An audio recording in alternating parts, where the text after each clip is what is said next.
सुहांजड़ो एक अहिड़ो वण आहे जेको पूरे सिंध में मिलंदो आहे। जदीद साइंसी तहकीक मूजिब यूरोप ऐं अमेरिका में हिन वण ते हलचल मतल आहे। तहकीक कंदड़ ऐं ग़िज़ायत जा माहिर साइंसदान हिन जे करिश्माती ख़ासियतनि ते हैरान आहिनि। सुहांजड़ो में लाइलाज बीमारियुनि जो इलाज आहे, पर अफ़सोस आहे त असां वटि सिंध में सुहांजड़े खे बकरियूं खाई रहियूं आहिनि। असांजे माण्हुनि खे इहा ख़बर नाहे त सुहांजड़ो हिकु कीमियाई वण आहे। हिन में तमाम मर्ज़नि जा निहायती सस्ता ऐं आसान इलाज आहिनि। सुहांजड़ो तमाम मर्ज़नि जो इलाज मुहैया करे थो, जंहिं मर्ज़नि जो पूरी दुनिया में को बि इलाज मौजूद न आहे। तहकीक ॿुधाए थी त सुहांजड़ो हिकु नामियाती कुदरती बर्दाश्त ऐं ताक़त जो सरचश्मो आहे। हिन जा मेवा ऐं पाड़ू बि मुफ़ीद आहिनि, पर सभ खां वधीक कारआमद सुहांजड़े जो पन आहे। चयो वञे थो त सुहांजड़ो लॻभॻ 300 बीमारियुनि जे लाइ मुफ़ीद आहे। ही ख़ासि करे पोढ़नि लाइ मुफ़ीद आहे।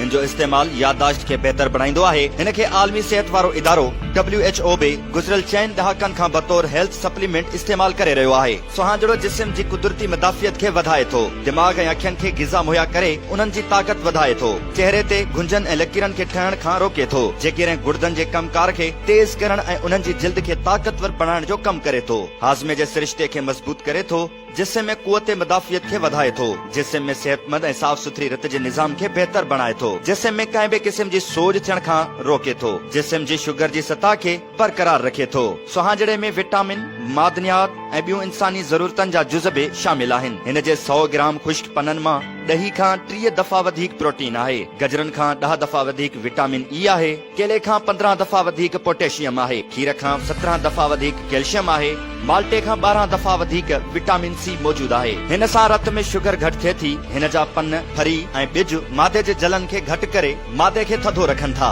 सुहांजड़े खे सलाद में कचो बि खाई सघिजे थो। तेल, ॼारी ऐं कच हॾ जे इलाज लाइ बि इस्तेमाल थिए थो। कोलेस्ट्रोल खे सेहतमंद हद में रखे थो।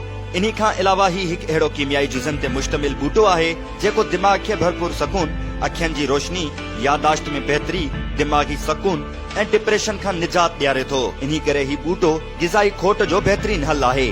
सिंध में सभ खां वधीक ग़िज़ाई खोट थर जे रेगिस्तान में आहे, जिते सुहांजड़े जा बूटा राहे माण्हुनि जी ज़िंदगियुनि खे बचाए सघिजे थो। जेकॾहिं हिन जा पन ॾींहं में हिकु दफ़ो भाॼी तौर सलाद में खाधा वञनि त हिन मां मिलंदड़ ग़िज़ा 2 वेलनि जे खाधे मां हासिल थींदड़ ग़िज़ायत जे बराबरि हूंदी। हिन में पालक खां 9 भेरा वधीक आयरन, कणक खां 4 भेरा वधीक फाइबर मौजूद आहे। अचो त पंहिंजे हिसे जो हिकु सुहांजड़े जो वण पोखे बीमारियुनि खां पाक मुआशिरो बणायूं। वीडियो शेयर करे पंहिंजनि मिटनि माइटनि ऐं दोस्तनि खे सुहांजड़े बाबति मालूमात वंड कंदा।